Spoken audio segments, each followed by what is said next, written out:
Pagi itu aliran Sungai Citarum di Kabupaten Bandung Barat terlihat tenang. Kabut tipis masih menggantung di permukaan air menambah kesan damai di desa kecil yang terletak di tepi sungai.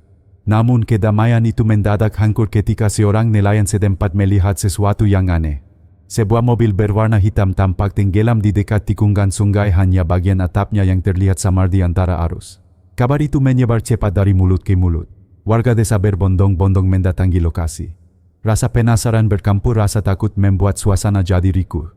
Mobil siapa itu, apa ada orang di dalamnya, bisik-bisik terdengar di antara kerumunan. Tidak lama kemudian pihak kepolisian dari Polsek Padalarang datang bersama tim SAR setempat. Dengan peralatan seadanya mereka berusaha mengevakuasi mobil yang setengah tenggelam itu. Prosesnya berlangsung tegang. Puluhan mata warga menatap tanpa berkedip seolah menunggu jawaban dari sebuah misteri. Setelah beberapa jam mobil berhasil ditarik ke daratan. Ketika pintu mobil dibuka, suasana berubah mencekam. Di dalamnya terdapat jasad seorang pria kemudian diidentifikasi sebagai Hendra Saputra, seorang warga desa yang dikenal baik hati dan tidak pernah punya musuh. Banyak warga terperanjat, bahkan ada yang menutup mulutnya menahan jeritan. Awalnya sebagian besar orang mengira ini hanyalah kecelakaan tragis. Jalan di dekat sungai itu memang sepi, tetapi permukaannya rata dan tidak berbahaya. Tidak ada tikungan tajam yang bisa membuat mobil kehilangan kendali. Hal itu menimbulkan tanda tanya, bagaimana bisa sebuah mobil melungkur lurus ke sungai. Polisi segera memasang garis kuning di sekitar lokasi. Tim forensik mulai bekerja mengambil sampel dari mobil, memeriksa bekas ban dan mencatat setiap detail kecil. Wajah-wajah warga tampak penuh kecemasan. Mereka tahu jika polisi turun tangan serius seperti ini pasti ada sesuatu yang tidak wajar. Ketika jasad Hendra dibawa ke rumah sakit untuk diautopsi, desas-desus semakin ramai. Apa benar dia kecelakaan, tanya seorang ibu parubaya. Tapi saya dengar ada luka aneh di tubuhnya, sahut yang lain. Di ruang pemeriksaan dokter forensik menemukan fakta mengejutkan. Hendra bukan meninggal karena tenggelam. Di paru-parunya tidak ditemukan air, tanda bahwa ia sudah tidak bernyawa sebelum mobil masuk ke sungai. Sebaliknya terdapat luka memar parah di bagian kepala dan dada akibat benturan keras. Fakta ini menguatkan kecurigaan bahwa ini bukan sekadar kecelakaan melainkan sebuah tindak kejahatan yang disamarkan. Kabar hasil autopsi menyebar cepat. Desa yang biasanya sunyi mendadak dipenuhi spekulasi. Banyak yang sulit percaya bahwa pria sebaik Hendra bisa menjadi korban sebuah kejahatan. Ia dikenal sebagai sosok ramah, pekerja keras dan ayah yang setia pada keluarga. Namun polisi tidak berhenti di situ.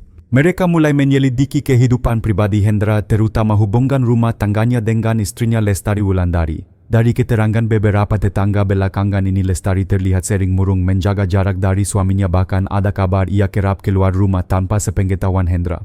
Kecurigaan pun mulai menggara pada lingkaran terdekat korban. Apa yang tampak sebagai tragedi kecelakaan perlahan berubah menjadi kisah penuh misteri dan pengkhianatan. Setelah hasil autopsi keluar, penyidik dari Polres Bandung Barat mulai memperdalam penyelidikan. Fakta bahwa Hendra Saputra meninggal akibat benturan keras sebelum mobilnya masuk ke sungai membuat polisi yakin ada unsur kesengajaan. Jalan yang lurus dan kondisi mobil yang relatif baik semakin menambah kejanggalan. Kapolsek Padalarang Kompol Dwi Nugroho memimpin rapat singkat di kantor polisi. Ini bukan kecelakaan biasa. Kita harus periksa semua kemungkinan, terutama orang-orang terdekat korban, ukapnya tegas. Para penyidik mencatat nama-nama yang sering berhubungan dengan Hendra. Tentu saja istrinya Lestari Wulandari berada di daftar teratas. Ketika polisi mendatangi rumah duka untuk menyampaikan hasil awal penyelidikan, mereka melihat hal yang aneh. Lestari memang menangis, tetapi tangisnya tampak dipaksakan. Beberapa tetangga berbisik sepertinya tidak tulus. Ada pula yang mengatakan bahwa sehari sebelum kejadian Lestari terlihat berjalan bersama seorang pria tak dikenal di pasar Padalarang. Penyidik mulai mengumpulkan keterangan saksi. Seorang tetangga bernama Bu Sri Mulyani menyebutkan belakangan Lestari sering terlihat pergi sore-sore pulang malam. Kadang saya lihat ada motor berhenti di depan rumahnya. Saksi lain Pak Rudi menambahkan bahwa malam sebelum kejadian ia mendengar suara motor berhenti sebentar di dekat rumah Hendra. Selain itu, polisi juga menemukan rekaman kamera CCTV dari sebuah warung di pinggir jalan dekat lokasi kejadian. Walaupun gambarnya tidak terlalu jelas, terlihat sosok seorang pria berhelm yang mondar-mandir di sekitar tikungan sungai. Setelah diperbesar, postur tubuh pria itu mirip dengan Taufik Rahman, seorang pegawai bengkel di Cimahi yang dikenal dekat dengan Lestari. Nama Taufik kini resmi masuk dalam radar penyelidikan. Polisi kemudian menyita ponsel milik Lestari untuk diperiksa. Dari sana mereka menemukan sejumlah pesan singkat antara Lestari dan Taufik. Pesan-pesan itu berisi kata-kata mesra dan rencana pertemuan. Bahkan ada pesan yang dikirim sehari sebelum kejadian besok malam, jangan lupa tetap tenang. Semuanya akan selesai. Temuan ini membuat penyidik semakin yakin ada konspirasi. Mereka menempatkan tim untuk membuntuti gerak-gerik Lestari dan Taufik. Menariknya keduanya masih berusaha bersikap normal seakan tidak terjadi apa-apa. Lestari tetap menghadiri akad tahlilan di rumahnya sementara Taufik masih bekerja seperti biasa di bengkel. Namun di balik semua itu polisi sudah mengawasi setiap langkah mereka. Kecurigaan masyarakat pun semakin kuat. Gosip beredar di warung kopi di pasar hingga di masjid. Apa mungkin istrinya sendiri yang tega, tanya seorang bapak tua. Kalau benar begitu dunia ini sudah gila, jawab yang lain. Suasana desa penuh bisik-bisik, sebagian bersimpati pada keluarga Hendra, sebagian lagi marah terhadap Lestari meskipun belum terbukti. Sementara itu anak semata wayang Hendra yang masih berusia 10 tahun tampak kebingungan. Ia sering bertanya pada neneknya kenapa ayah meninggal, nek, kenapa ibu selalu pergi-pergi. Pertanyaan polos itu membuat hati banyak orang di sekitar semakin perih. Penyidik kemudian memanggil Lestari untuk dimintai keterangan resmi di kantor polisi. Pada awalnya ia berusaha tenang. Dengan suara pelannya berkata, saya tidak tahu apa-apa pak. Suami saya kecelakaan, itu saja. Namun ketika penyidik menunjukkan beberapa pesan di ponselnya yang menggaraki Taufik, wajahnya berubah pucat. Ia mencoba menggelak mengatakan bahwa pesan itu hanya gurauan.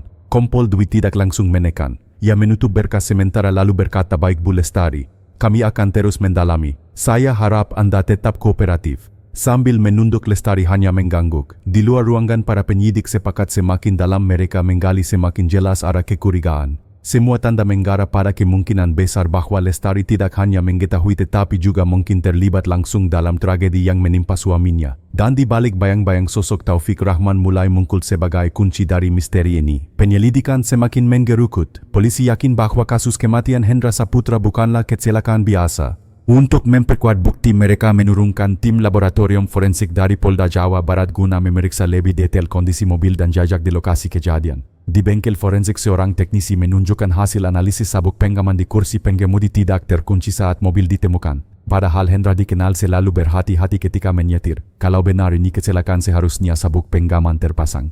Fakta ini menguatkan dugaan bahwa mobil sengaja diarahkan ke sungai setelah korban tidak berdaya, jelas teknisi itu. Selain itu, di pintu bagian dalam mobil terdapat bekas sidik jari asing yang tidak kokok dengan sidik jari Hendra maupun Lestari. Setelah dibandingkan dengan data di kepolisian, sidik jari tersebut memiliki kemiripan dengan milik Taufik Rahman. Temuan ini membuat penyidik semakin yakin bahwa Taufik berada di lokasi kejadian malam itu. Sementara itu, pengawasan diam-diam terhadap Lestari membuahkan hasil.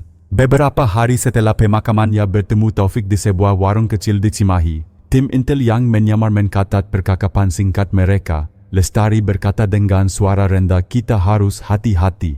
Jangan sampai ada yang tahu. Taufik menjawab, tenang saja, semua sudah beres. Mereka percaya ini kecelakaan. Percakapan itu langsung dicatat dan diserahkan sebagai bukti tambahan. Walau tidak secara gamblang mengaku bersalah, intonasi dan konteks pembicaraan cukup untuk menunjukkan bahwa keduanya menyimpan rahasia besar. Polisi kemudian memanggil Taufik untuk dimintai keterangan. Ia datang dengan wajah tenang berusaha menutupi kegugupan. Saya hanya teman lama Bu Lestari.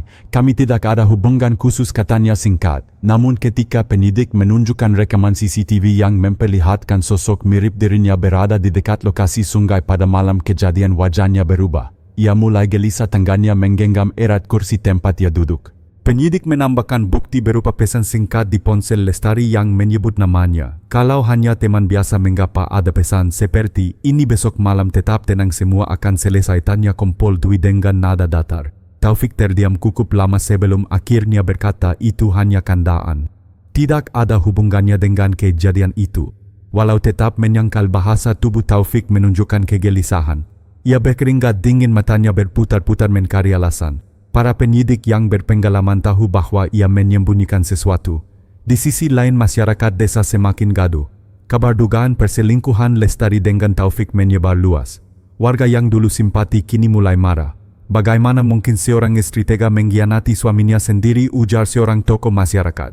Anak Hendra semakin menjadi pusat perhatian banyak yang iba melihatnya kehilangan ayah dan ibunya kini menjadi bahan gosip. Penyidik kemudian menggali lebih dalam kehidupan rumah tangga Hendra dan Lestari. Dari cerita keluarga besar terungkap bahwa rumah tangga mereka memang sudah lama retak. Lestari sering merasa terkekang sementara Hendra sibuk bekerja. Celah itulah yang dimanfaatkan Taufik untuk masuk dan menawarkan perhatian. Hubungan gelap mereka berlangsung diam-diam hingga akhirnya berbuah rencana keji. Satu titik terang muncul ketika polisi menemukan jejak transfer uang dari rekening Lestari ke rekening Taufik beberapa hari sebelum kejadian. Jumlahnya tidak terlalu besar tetapi cukup untuk menimbulkan pertanyaan apakah uang itu bagian dari persiapan rencana mereka. Semua bukti mulai terangkai menjadi sebuah cerita utuh. Hendra diduga dipukul hingga tidak sadarkan diri kemudian dimasukkan ke dalam mobil. Setelah itu mobil diarahkan ke sungai untuk memberi kesan kecelakaan. Lestari berperan sebagai otak yang memberi informasi tentang kebiasaan suaminya sementara Taufik menjadi eksekutor. Namun polisi tahu mereka membutuhkan pengakuan langsung. Tanpa itu kasus bisa melemah di pengadilan. Karena itu strategi penyidikan diarahkan untuk memisahkan Lestari dan Taufik membuat mereka saling curiga hingga akhirnya salah satunya menyerah dan berkata jujur. Di ruang interogasi Kompol Dwi menatap tajam ke arah Lestari. Ibu kami punya bukti cukup. Kami tahu Anda terlibat. Tapi pilihan ada di tangan Anda. Mengaku sekarang mungkin bisa meringankan keadaan. Diam justru akan memperberat. Lestari menggigit bibirnya, matanya berkaka-kaka tetapi ia masih menahan diri. Penyidik menyadari tembok kebohongan itu sebentar lagi akan runtuh. Pertanyaannya tinggal siapa yang akan lebih dulu patah, Lestari atau Taufik. Hari-hari setelah interogasi pertama membuat tekanan semakin berat bagi Lestari Wulandari. Setiap kali ia keluar rumah tatapan curiga dari tetangga seakan menembus kulitnya. Di warung di pasar bahkan di halaman rumahnya sendiri selalu ada bisik-bisik itu dia istrinya Hendra. Katanya punya hubungan dengan laki-laki lain. Tekanan sosial itu membuat Lestari semakin gugup ketika kembali dipanggil ke kantor polisi. Kali ini penyidik menggunakan pendekatan psikologis. Mereka tidak langsung menuding tetapi perlahan-lahan menunjukkan fakta. Bu Lestari, kata Kompol Dwi Nugroho dengan suara tenang, kami menemukan transfer uang dari rekening Anda ke rekening Taufik Rahman. Bisa jelaskan untuk apa uang itu? Lestari kaget, matanya membesar. Ia mencoba tersenyum tipis lalu berkata itu hanya pinjaman Pak. Taufik sedang butuh uang. Namun nadanya goyah. Penyidik lain Ibtu Andini Prasetya menimpali dengan nada lembut, kalau hanya pinjaman kenapa harus tepat 2 hari sebelum suami Anda meninggal? Bukankah waktunya terlalu kebetulan? Pertanyaan itu membuat Lestari menunduk jarinya meremas ujung jilbabnya sendiri. Sementara itu Taufik juga kembali dipanggil. Berbeda dengan Lestari yang mulai goyah, ia masih berusaha tampil tenang. Namun polisi sengaja memainkan strategi, mereka menyampaikan informasi seolah-olah Lestari sudah mengaku. Taufik, Lestari sudah cerita semuanya. Sekarang giliran kamu jujur, ujar penyidik. Wajah Taufik berubah meski ia tetap berkeras itu bohong. Saya tidak terlibat. Di balik ruang interogasi para penyidik berdiskusi. Mereka tahu kedua tersangka sedang berada di titik rapuh. Yang satu ketakutan karena tekanan sosial, yang lain takut karena merasa dijebak bukti. Kita harus memisahkan mereka. Biarkan rasa curiga tumbuh di antara mereka, kata Kompol Dwi. Polisi kemudian menggatur strategi. Lestari dan Taufik dilarang saling berkomunikasi. Bahkan ketika ditahan sementara untuk pemeriksaan lebih lanjut, keduanya ditempatkan di sel terpisah. Harapannya jarak itu akan membuat mereka saling menyalahkan. Benar saja, di hari ketiga penahanan Lestari mulai menunjukkan tanda-tanda runtuh. Saat makan siang diberikan, ia memanggil petugas dengan suara lirik. Saya mau bicara tapi hanya dengan penyidik perempuan. Permintaan itu segera dipenuhi. Di ruang khusus Lestari akhirnya menangis. Air matanya jatuh tanpa bisa ia tahan. Saya tidak kuat lagi, katanya. Ibtu Andini duduk di sampingnya memberikan tisu lalu berkata lembut, kalau memang ingin meringankan hati, ceritakan saja yang sebenarnya. Butuh waktu lama tetapi akhirnya Lestari membuka mulut. Ia mengaku bahwa hubungannya dengan Hendra sudah lama dingin. Ia merasa tidak diperhatikan sementara Taufik memberi perhatian dan janji-janji manis. Dari situlah hubungan gelap itu tumbuh. Awalnya saya hanya butuh teman bicara, kata Lestari dengan suara bergetar. Tapi lama-lama saya merasa hidup kembali. Saya tahu itu salah tapi saya tidak bisa berhenti. Tentang kematian Hendra ia belum berani menjelaskan detail tetapi satu kalimatnya sudah cukup mengejutkan. Saya memang tahu rencana itu dan saya tidak menghentikannya. Pengakuan setengah hati ini langsung dicatat sebagai perkembangan penting. Polisi sadar tinggal selangkah lagi mereka bisa mendapatkan keterangan penuh. Di sisi lain kabar bahwa Lestari mulai berbicara sengaja bokor ke Taufik. Polisi ingin melihat reaksinya. Hasilnya sesuai dugaan, Taufik marah besar. Dia berbohong jangan percaya sama dia, teriaknya saat diperiksa ulang. Namun amarah itu justru memperlihatkan rasa bersalah yang ia coba sembunyikan. Sementara penyidikan berlangsung, masyarakat semakin tidak sabar. Media lokal mulai memberitakan kasus ini, menulis judul-judul besar tragedi Sungai Citarum, misteri di balik kematian Hendra Saputra. Wartawan berdatangan ke desa mewawancarai tetangga dan kerabat. Semua orang ingin tahu kebenaran. Keluarga besar Hendra pun mendesak polisi agar segera menuntaskan kasus. Kakak korban Agus Saputra berkata di depan media, "Kami hanya ingin keadilan untuk adik kami. Kalau benar ada pengkhianatan, hukum harus tegas." Dalam hati kecilnya, Kompol Dwi tahu tekanan publik sangat besar. Namun ia juga paham penyidikan harus rapi. Tanpa pengakuan penuh atau bukti kuat, kasus bisa runtuh di pengadilan. Karena itu ia memutuskan untuk memberi Lestari lebih banyak waktu, membiarkannya bergulat dengan rasa bersalah hingga akhirnya ia mau menceritakan semua detail yang terjadi malam itu.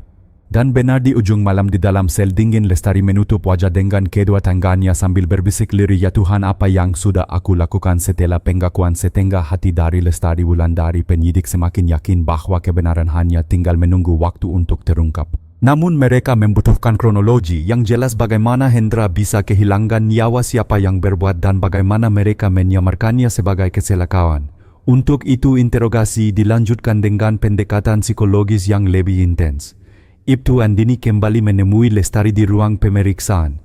Kali ini ia tidak membawa berkas atau bukti apapun, hanya secangkir teh hangat. "Bu Lestari," katanya pelan, "saya tahu Anda masih menyimpan banyak beban. Kalau tidak diceritakan, beban itu akan semakin menghantui. Tolong ceritakan apa yang terjadi malam itu." Lestari terdiam lama. Ia menatap kosong ke arah meja seolah berperang dengan dirinya sendiri. Air matanya menetes perlahan sebelum akhirnya ia berbisik, "Malam itu semua berubah." Dengan suara lirih, Lestari mulai membuka cerita. Malam kejadian ia sengaja membuat Hendra terlambat pulang dengan alasan ada tamu keluarga. Ia tahu Hendra akan melewati jalan sepi dekat Sungai Citarum. Sementara itu Taufik sudah menunggu di lokasi. "Saya hanya bilang pada Taufik untuk menyelesaikan semuanya. Saya tidak sanggup lihat," katanya sambil menutup wajah. Penyidik mencatat setiap kata. Dari pengakuan itu jelas bahwa Lestari tidak hanya tahu tetapi juga memberi ruang bagi Taufik untuk menjalankan aksinya. Di ruang interogasi terpisah, Taufik dipertemukan dengan bukti-bukti baru. Kali ini penyidik menunjukkan hasil forensik sidik jari yang kokoh dengan dirinya. Wajah Taufik pucat, tubuhnya gemetar. "Itu tidak mungkin," ujarnya gugup. Namun ketika ditanya lebih jauh, ia tidak mampu memberi jawaban meyakinkan. Akhirnya setelah beberapa jam ditekan dengan pertanyaan tajam, Taufik meledak. "Baik, saya memang ada di sana malam itu," teriaknya. "Tapi saya tidak berniat membunuh. Semua karena dia yang terus mendorong saya." Ia menunjuk nama Lestari dengan penuh emosi. Pengakuan Taufik meski penuh emosi justru semakin memperjelas peran masing-masing. Polisi kini memiliki dua versi yang saling melengkapi. Lestari mengakui mengetahui rencana sedangkan Taufik mengakui eksekusi. Malam itu menurut Taufik ia menunggu di tikungan sunyi dekat sungai. Ketika mobil Hendra melintas, ia menghentikan laju kendaraan dengan alasan darurat. Begitu Hendra keluar dari mobil, terjadi perkelahian singkat. Taufik mengaku panik memukul kepala Hendra dengan benda tumpul hingga pria itu terjatuh. "Saya tidak sadar pukulan itu terlalu keras," katanya dengan suara bergetar. Setelah itu untuk menghapus jejak ia menyeret tubuh Hendra ke dalam mobil lalu mendorongnya ke arah sungai. Semua berlangsung dalam gelap, hanya suara arus air deras yang menelan mobil tersebut. Kesaksian Taufik membuat ruangan interogasi hening. Para penyidik saling pandang menyadari betapa keji rencana itu. Kompol Dwi berkata tegas, "Kalian berdua mungkin berpikir ini cara mudah keluar dari masalah rumah tangga. Tapi kalian salah besar. Nyawa manusia tidak bisa ditukar dengan kebebasan." Di luar kantor polisi, berita pengakuan Taufik menyebar. Media menulis judul-judul besar, "Hubungan gelap berujung maut," dan pengakuan mengejutkan pelaku Sungai Citarum. Masyarakat makin marah, terutama keluarga Hendra yang merasa dikhianati oleh orang terdekat korban. Kakak Hendra, Agus Saputra, dengan mata berkaca-kaca berkata di depan wartawan, "Kami sudah kehilangan adik kami. Tapi yang paling menyakitkan ternyata istrinya sendiri yang terlibat. Kami tidak bisa menerima ini." Di tengah gemuruh emosi masyarakat, polisi tetap menjaga ketenangan. Mereka tahu bahwa kasus ini harus diselesaikan secara hukum, bukan dengan amarah massa. Karena itu berkas perkara segera disiapkan meliputi hasil autopsi, bukti sidik jari, rekaman CCTV, transfer uang, dan tentu saja pengakuan dari Lestari dan Taufik. Namun satu pertanyaan masih menggantung, apakah benar Lestari hanya membiarkan atau sebenarnya dialah otak utama dari seluruh rencana? Pertanyaan inilah yang akan menjadi kunci dalam proses persidangan nanti. Malam itu di ruang sel terpisah, Lestari meringkuk dengan wajah penuh penyesalan. sementara Taufik menunduk menatap lantai tanpa kata. Dua manusia yang dulu percaya bahwa cinta terlarang bisa memberi kebebasan kini sama-sama terjebak dalam jerat hukum dan rasa bersalah yang tidak ada akhirnya. Pengakuan Taufik Rahman yang akhirnya terbuka di ruang interogasi membuat berita semakin membesar. Media televisi, surat kabar hingga portal daring menjadikan kasus ini sebagai headline. Judul-judul menkolok menghiasi layar. Istri dan kekasih gelap diduga terlibat pembunuhan Hendra Saputra dan tragedi Sungai Citarum mengungkap pengkhianatan. Di desa tempat Hendra tinggal suasana menjadi mencekam. Warga merasa dikhianati bukan hanya oleh Lestari tetapi juga oleh kenyataan bahwa sebuah kejahatan keji terjadi di tengah lingkungan mereka yang tenang. Seorang tetua kampung Pakarta berkata lirik kepada wartawan, "Kami tidak pernah menyangka Hendra itu orang baik, tidak pernah menyakiti siapapun. Bagaimana mungkin istrinya sendiri tega?" Malam tahlilan ketujuh menjadi penuh air mata. Doa-doa dipanjatkan untuk almarhum Hendra tetapi di sela-sela doa bisik-bisik kekecewaan terdengar. Anak Hendra yang masih kecil duduk di pangkuan neneknya bertanya polos, "Kenapa semua orang marah sama ibu?" Pertanyaan itu menusuk hati semua yang hadir. Polisi sadar bahwa tekanan publik sangat besar. Kompol Dwi Nugroho mengadakan konferensi pers di Mapolres. Dengan suara tegas ia menyampaikan, "Kami telah mengumpulkan bukti kuat. Dua orang yakni Lestari Wulandari dan Taufik Rahman resmi ditetapkan sebagai tersangka. Kami mohon masyarakat tenang dan mempercayakan proses hukum pada kepolisian." Namun meski imbauan sudah disampaikan, amarah warga tidak serta-merta padam. Di media sosial komentar pedas bermunculan. Banyak yang menuntut hukuman seberat-beratnya.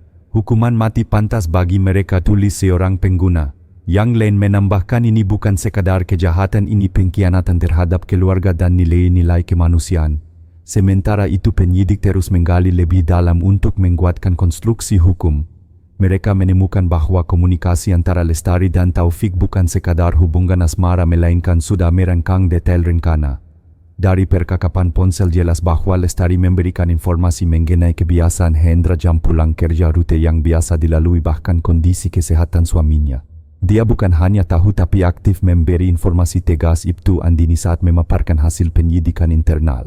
Ini memperlihatkan peran sebagai perencana bukan sekadar pembiasa. Di ruang sel Lestari semakin terpuruk. Ia jarang makan, sering menangis dan menolak berbicara dengan siapapun. Berbeda dengan Taufik yang lebih sering marah dan menyalahkan keadaan. Ia berkata keras kepada penjaga sel, "Semua ini salah Lestari. Kalau dia tidak memaksa, saya tidak akan melakukan apa-apa." Penyidik mencatat perubahan sikap ini. Bagi mereka hal itu justru menguntungkan karena semakin memperlihatkan bahwa keduanya saling menyalahkan.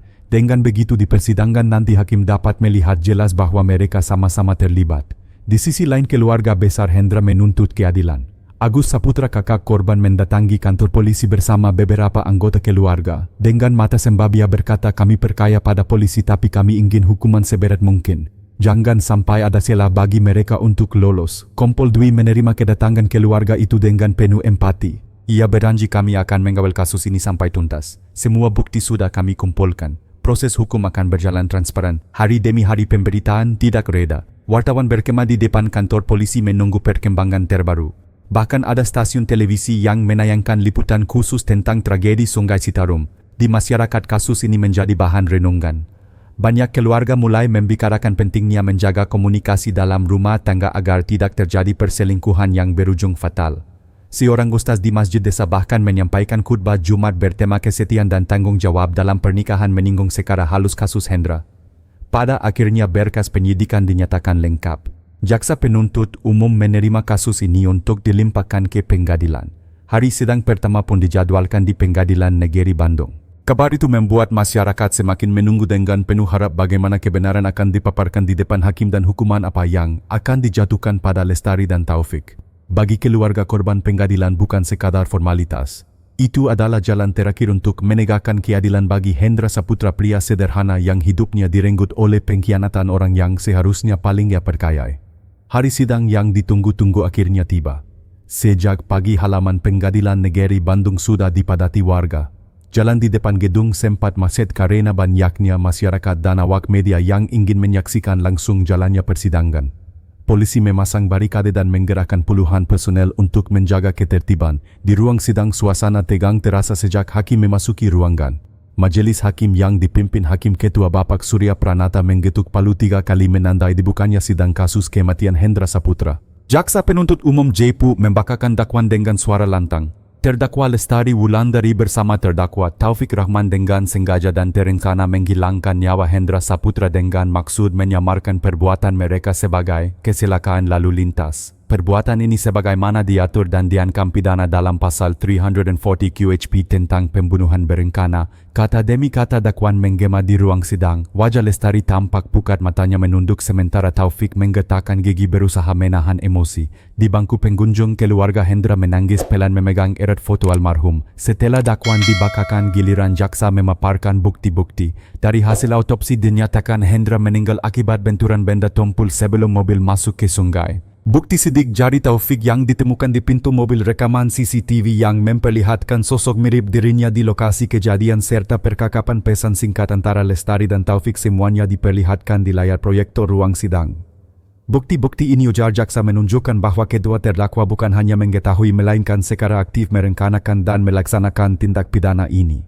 Ketika hakim memberi kesempatan kepada kedua terdakwa untuk menanggapi, Lestari berbicara dengan suara lirih. Yang mulia, saya tidak pernah berniat membunuh. Saya hanya merasa tertekan dalam rumah tangga. Saya akui saya salah karena dekat dengan Taufik, tapi saya tidak pernah menyuruhnya melakukan itu. Air matanya mengalir deras, namun sebagian besar orang di ruang sidang tidak tergerak. Berbeda dengan Lestari, Taufik bereaksi keras. Saya dipaksa, keadaan Lestari terus mendesak saya. Saya hanya ingin menolongnya.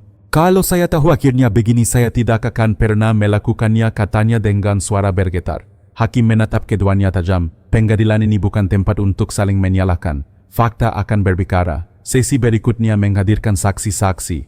Bu Sri Mulyani, tetangga korban, memberikan kesaksian bahwa ayah sering melihat Lestari pergi diam-diam pada malam hari. Saya tidak mau menuduh, tapi memang sering ada motor berhenti di depan rumahnya ketika Pak Hendra tidak ada, ujarnya. Kemudian saksi lain yaitu Pak Rudi menyatakan bahwa pada malam kejadian ia melihat seorang pria berhelm berhenti sebentar di dekat jalan menuju sungai lalu pergi dengan tergesa-gesa. Meski tidak melihat wajah jelas, posturnya mirip Taufik. Setiap kesaksian membuat suasana ruang sidang semakin mencekam. Keluarga Hendra beberapa kali menunduk menahan air mata. Wartawan sibuk mencatat sementara masyarakat yang hadir berdesis lirih. Sidang hari itu ditutup dengan penetapan agenda sidang berikutnya, yakni menghadirkan saksi ahli forensik dan memeriksa lebih lanjut bukti digital. Hakim ketua menegaskan pengadilan akan mendengarkan semua pihak dengan adil. Tetapi ingat, kebenaran tidak bisa ditutupi. Sekecil apapun kebohongan akan terbongkar di sini. Saat palu diketuk menandai berakhirnya persidangan hari itu, suasana di luar gedung pekat dengan teriakan warga. Hukum seberat-beratnya, teriak seseorang. Polisi segera menghalau massa agar tidak terjadi keributan. Lestari digiring keluar dengan kepala tertunduk sedangkan Taufik berjalan cepat dengan wajah penuh amarah. Keduanya dikawal ketat menuju mobil tahanan. Kilatan kamera wartawan menyinari wajah mereka mengabadikan momen yang akan dikenang lama oleh masyarakat. Hari itu menjadi babak baru dalam kasus ini. Dari dugaan, kini semua fakta mulai dipaparkan di pengadilan. Jalan menuju keadilan bagi Hendra Saputra mungkin masih panjang, tetapi satu hal jelas, kebenaran perlahan mulai menang atas kebohongan. Sidang kedua kasus kematian Hendra Saputra digelar dengan penjagaan ketat. Kali ini majelis hakim menghadirkan saksi ahli forensik dan tim digital forensik untuk memperkuat bukti. Ruang sidang kembali penuh sesak dengan keluarga korban, wartawan dan masyarakat yang ingin tahu jalannya persidangan. Saksi pertama yang dipanggil adalah Dr. Ratna Kusumawati, ahli forensik dari RS Bhayangkara Satika, ASI Bandung. Dengan tenang ia menjelaskan hasil autopsi. Berdasarkan pemeriksaan medis, korban meninggal dunia akibat trauma tumpul di bagian kepala dan dada. Tidak ditemukan air di paru-paru, yang artinya korban sudah tidak bernyawa sebelum mobil masuk ke sungai. Hakim Ketua Surya Pranata bertanya apakah luka itu konsisten dengan kecelakaan lalu lintas. Dr. Ratna menjawab mantap tidak. Luka pada korban lebih konsisten dengan hantaman benda keras secara langsung, bukan akibat benturan karena tabrakan. Penjelasan ini membuat ruang sidang riuh. Keluarga korban meneteskan air mata sementara Lestari menunduk tanpa berani menatap siapapun. Taufik terlihat gelisah menggenggam erat tangannya sendiri. Saksi berikutnya adalah ahli digital forensik dari Polda Jawa Barat, Kompol Analis Bayu Haryanto. Ia memaparkan temuan dari ponsel Lestari dan Taufik. Kami menemukan lebih dari 50 pesan yang menunjukkan kedekatan emosional mereka. Bahkan ada percakapan eksplisit yang membicarakan tentang rencana menghilangkan korban. Di layar proyektor salah satu pesan ditampilkan Lestari, "Aku tidak tahan lagi. Kalau semua ini selesai kita bisa hidup bersama." Taufik, "Tenang, aku sudah siapkan. Besok malam adalah waktunya." Ruang sidang mendadak hening, beberapa orang terperangga, sebagian lagi berdesis marah. Hakim segera menenangkan suasana dengan menggetuk palu. Jaksa penuntut umum lalu bertanya apakah percakapan ini dapat dipastikan asli dan tidak dimanipulasi. Kompol Bayu menjawab ya berdasarkan analisis metadata dan jejak digital percakapan ini otentik. Tidak ada tanda-tanda rekayasa. Setelah itu giliran saksi lain, seorang pakar psikologi kriminal dari Universitas Padjadjaran Prof. Ahmad Santosa memberikan pandangan. Ia menjelaskan bahwa kasus ini menunjukkan pola klasik hubungan terlarang yang berkembang menjadi konspirasi kriminal. Dorongan emosi, rasa tertekan dalam pernikahan serta ilusi kebebasan seringkali membuat pelaku kehilangan rasionalitas. Mereka merasa menghilangkan satu orang adalah jalan keluar, padahal itu justru membawa kehancuran lebih besar. Keterangan saksi ahli memperkuat keyakinan hakim dan masyarakat bahwa peristiwa ini memang direncanakan, bukan kecelakaan. Setelah saksi-saksi selesai, giliran kuasa hukum terdakwa menyampaikan pembelaan sementara. Pengacara Lestari mencoba menekankan bahwa kliennya hanyalah korban manipulasi emosi. Yang Mulia Lestari tidak pernah memegang senjata atau melukai korban secara langsung. Ia hanya terjebak dalam hubungan emosional dengan Taufik. Jangan jadikan dia kambing hitam. Namun jaksa segera menanggapi justru bukti menunjukkan Lestari adalah otak dari semua ini. Tanpa informasi dari dirinya, Taufik tidak akan tahu kebiasaan korban. Peran Lestari sangat menentukan. Hakim ketua kemudian menutup sidang dengan menetapkan agenda berikutnya, pemeriksaan saksi tambahan dari pihak keluarga dan tetangga serta mendengarkan pembelaan resmi kedua terdakwa. Sidang ditunda dan akan dilanjutkan minggu depan. Semua pihak diharapkan menyiapkan diri, ukapnya sambil menggetuk palu. Di luar gedung pengadilan masa sudah menunggu. Ketika Lestari dan Taufik digiring keluar, teriakan keras terdengar. Pengkhianat hukum seumur hidup. Polisi bergegas melindungi keduanya menuju mobil tahanan. Wartawan kembali mengabadikan momen itu, menyiarkan secara langsung ke berbagai saluran berita. Keluarga Hendra keluar dari ruang sidang dengan wajah lelah namun lega. Agus Saputra berkata singkat kepada wartawan, "Kami percaya kebenaran semakin jelas. Kami hanya ingin keadilan untuk adik kami." Hari itu menjadi titik balik penting. Bukti ilmiah digital dan psikologis kini bersatu membentuk gambaran utuh. Hendra tidak mati karena kecelakaan, melainkan menjadi korban pengkhianatan terencana dari orang yang seharusnya melindunginya. Sidang ketiga digelar dengan menghadirkan saksi dari pihak keluarga dan tetangga. Sejak pagi halaman pengadilan negeri Bandung kembali dipenuhi warga. Suasana semakin panas sebab publik ingin mendengar langsung kesaksian orang-orang terdekat korban. Saksi pertama adalah Agus Saputra, kakak kandung Hendra. Dengan suara bergetar ia berkata, "Adik saya dikenal sebagai orang yang sabar, baik hati dan pekerja keras. Seumur hidupnya ia tidak pernah punya musuh. Yang dia pikirkan hanya keluarga. Karena itu kami sangat terpukul ketika tahu kematiannya bukan kecelakaan tetapi akibat pengkhianatan." Agus menatap ke arah Lestari yang duduk di kursi terdakwa. Matanya merah, suaranya meninggi, "Kami memperkayakan hidupnya pada istrinya, tapi ternyata justru dia yang mengkhianati. Saya mohon Yang Mulia berikan hukuman seadil-adilnya." Lestari menunduk, tidak berani menatap balik. Air matanya menetes, tetapi bagi keluarga korban tangisan itu tidak cukup untuk menghapus luka. Saksi berikutnya Bu Sri Mulyani, tetangga dekat, memberikan kesaksian tentang perubahan sikap Lestari sebelum tragedi. "Saya sering lihat Bu Lestari keluar malam-malam, kadang naik motor bersama seorang pria. Awalnya saya tidak berani cerita karena itu urusan rumah tangga orang. Tapi setelah kejadian saya menyesal tidak lebih tegas." Hakim ketua bertanya, "Apakah Anda mengenali pria tersebut?" Bu Sri menjawab, "Wajahnya tidak terlalu jelas tapi posturnya mirip dengan Taufik Rahman." Kesaksian ini semakin menegaskan hubungan gelap antara Lestari dan Taufik. Kemudian giliran Pak Rudi, warga yang tinggal dekat jalan menuju sungai. Ia menceritakan malam kejadian. "Saya sedang menutup warung sekitar pukul 11 malam. Saya lihat ada motor berhenti sebentar di pinggir jalan. Orangnya berhelm tapi saya bisa lihat tubuhnya tinggi besar. Tidak lama motor itu pergi dengan tergesa. Beberapa jam kemudian saya dengar kabar ada mobil masuk sungai. Setelah lihat berita saya yakin pria itu Taufik." Ruang sidang kembali riuh. Jaksa mengangguk menambahkan bahwa kesaksian ini konsisten dengan rekaman CCTV yang sudah dipaparkan sebelumnya. Setelah para tetangga bersaksi, suasana ruang sidang semakin emosional. Keluarga korban menangis, sebagian masyarakat yang hadir ikut terbawa perasaan. Bahkan hakim sempat menggetuk palu untuk menenangkan suasana. Giliran berikutnya adalah ibu kandung Hendra, Ibu Mariam, seorang perempuan tua berkerudung putih. Dengan langkah pelan ia maju ke kursi saksi. Suaranya serak namun setiap kata menggiris hati.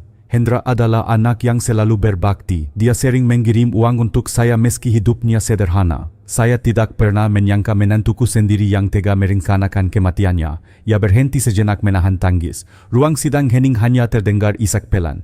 Saya hanya ingin keadilan.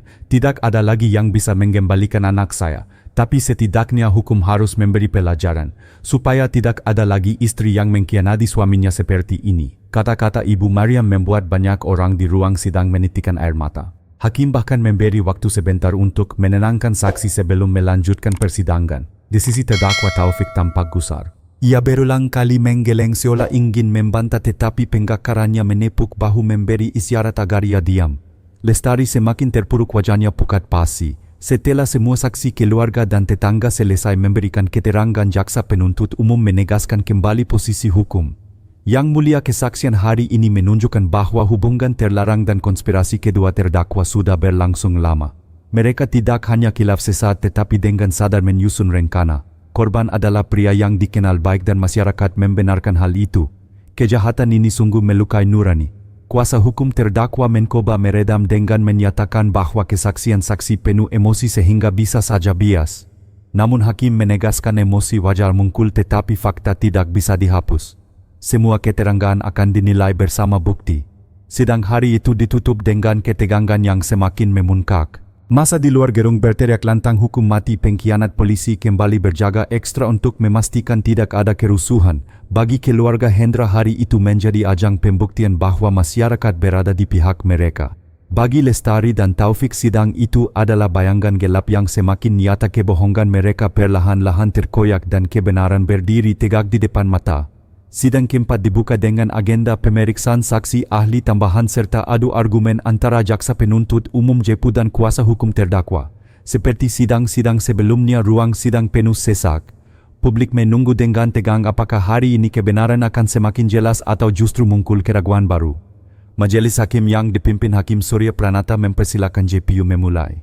Jaksa berdiri dengan tegas membuka berkas lalu berkata, Yang Mulia, hari ini kami menghadirkan saksi ahli komunikasi digital untuk memastikan kembali otentisitas bukti pesan singkat antara terdakwa Lestari Wulandari dan Taufik Rahman. Saksi yang dimaksud ialah riannugraham.com, seorang pakar digital forensik dari Universitas Indonesia, memaparkan hasil analisisnya. Kami melakukan verifikasi menggunakan metode hash value dan metadata. Hasilnya percakapan yang ditemukan di ponsel terdakwa otentik, tidak ada rekayasa maupun manipulasi. Hakim bertanya apakah bukti ini bisa dipertanggungjawabkan secara ilmiah di pengadilan air. Rian menjawab, ya Yang Mulia, semua prosedur sesuai standar internasional. Pernyataan ini semakin memperkuat dakwaan jaksa. Setelah saksi ahli selesai, giliran jaksa memaparkan rangkuman bukti. Ia menekankan 3 poin utama. 1. Motif hubungan gelap antara Lestari dan Taufik yang mendorong lahirnya niat menghilangkan Hendra. 2. Kesempatan informasi detail dari Lestari mengenai kebiasaan korban yang memungkinkan Taufik melanggarkan aksinya. 3. Eksekusi bukti sidik jari, rekaman CCTV dan pengakuan parsial yang menunjukkan keterlibatan langsung Taufik. Semua ini, ujar jaksa, menunjukkan adanya pembunuhan berencana bukan kecelakaan.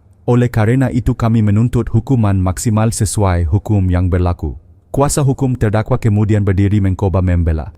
Penggakara Lestari, seorang pria bernama Hendrawan, berusaha menyelamatkan kliennya dengan argumen bahwa Lestari hanyalah korban keadaan. Yang Mulia, klien saya memang melakukan kesalahan moral, tetapi tidak ada bukti langsung bahwa ia memukul korban.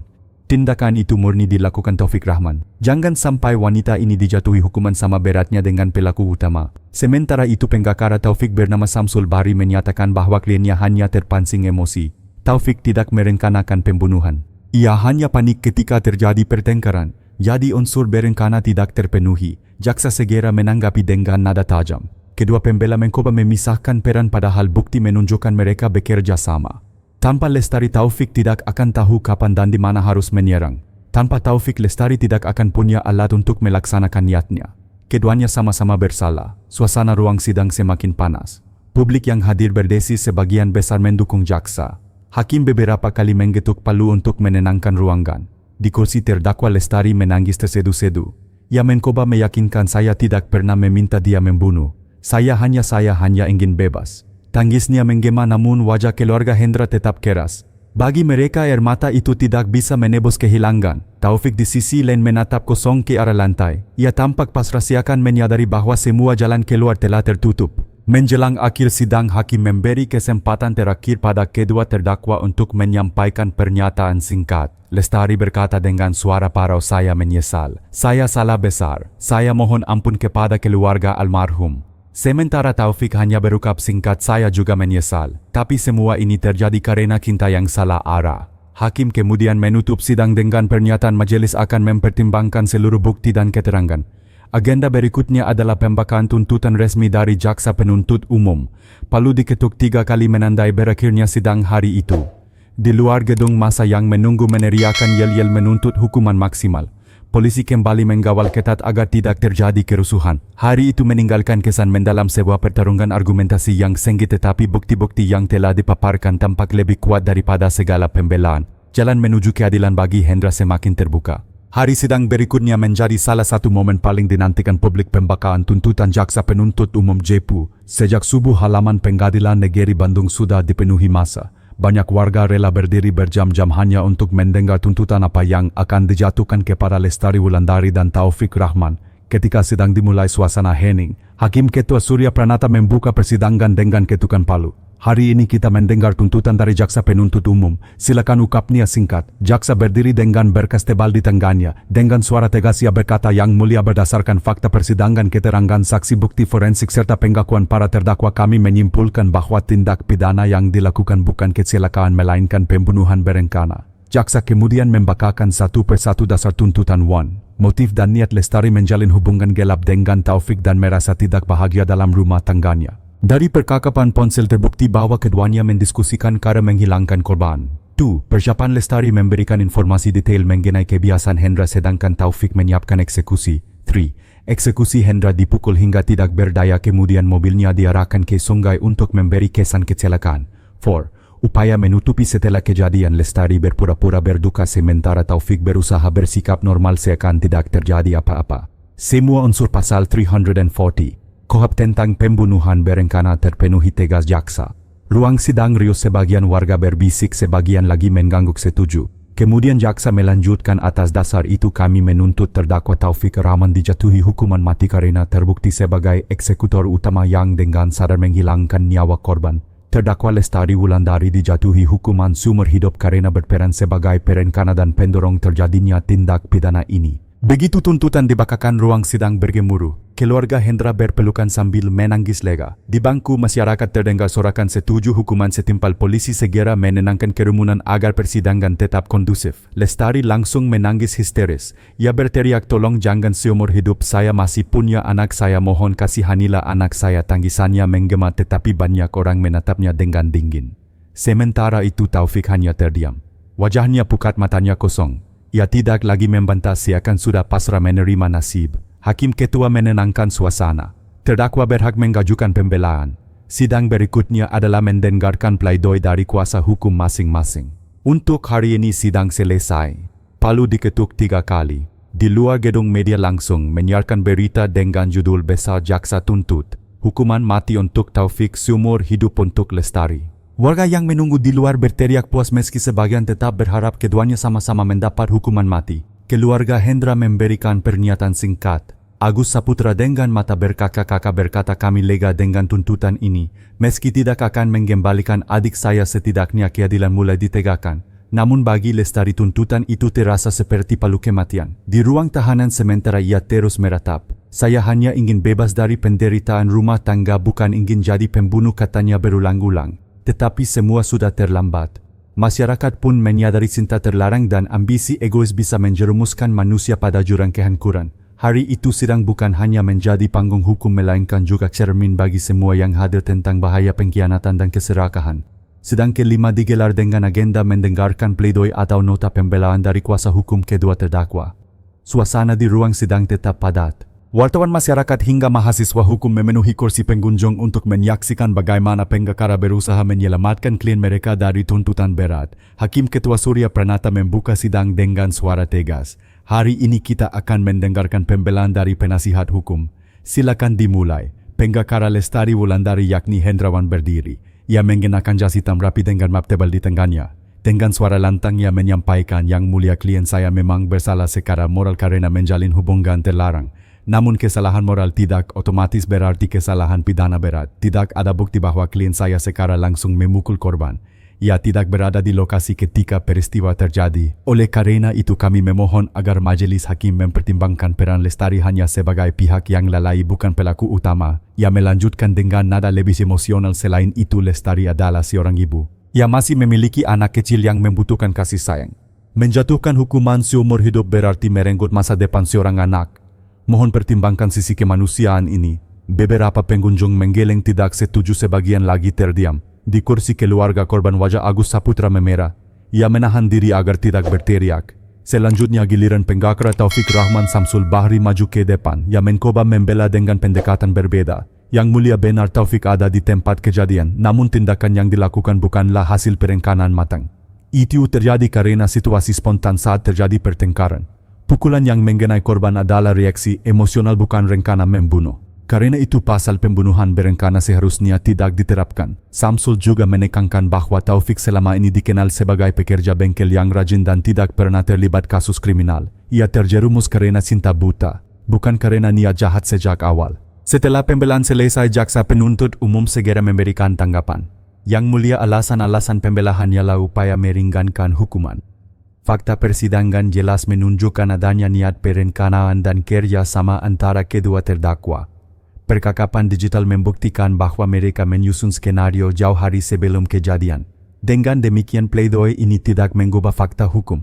Ruang sidang kembali riuh, hakim mengetuk palu untuk menenangkan suasana. Semua argumen akan dikatat. Keputusan akhir ada pada majelis. Setelah itu majelis hakim memberi kesempatan kepada kedua terdakwa untuk menyampaikan pembelaan pribadi. Lestari berdiri dengan tubuh gemetar. Suaranya lirih. Yang Mulia, saya menyesal sedalam-dalamnya. Saya tidak pernah membayangkan semuanya akan berakhir seperti ini. Saya mohon ampun kepada keluarga almarhum dan kepada Tuhan. Tolong jangan hukum saya terlalu berat. Saya masih ingin melihat anak saya tumbuh.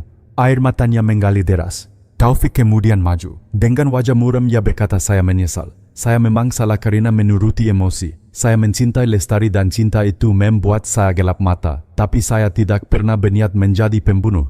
Saya hanya berharap majelis hakim memberi saya kesempatan memperbaiki hidup. Keluarga Hendra yang mendengarkan kata-kata itu merasa tersayat. Bagi mereka penyesalan terdakwa tidak bisa mengembalikan Hendra. Seorang kerabat korban berbisik, terlambat. Semua sudah terlambat. Hakim ketua lalu menutup sidang dengan pengumuman penting. Majelis hakim akan bermusyawarah untuk mengambil keputusan. Putusan akan dibacakan pada sidang berikutnya. Dengan demikian sidang hari ini ditutup. Palu diketuk 3 kali. Ketika keluar dari ruang sidang, masyarakat berteriak lagi. Hukuman mati, hukuman mati. Polisi harus membuat barikade untuk mengawal kedua terdakwa kembali ke mobil tahanan. Hari itu meninggalkan kesan yang berbeda. Pledoi memang sudah disampaikan, tetapi publik merasa argumen pembela tidak cukup kuat. Semua orang kini menunggu dengan tegang putusan hakim. Apakah akan sejalan dengan tuntutan jaksa atau ada pertimbangan lain yang mengejutkan? Hari yang ditunggu-tunggu akhirnya tiba. Pengadilan Negeri Bandung dijaga ketat sejak pagi.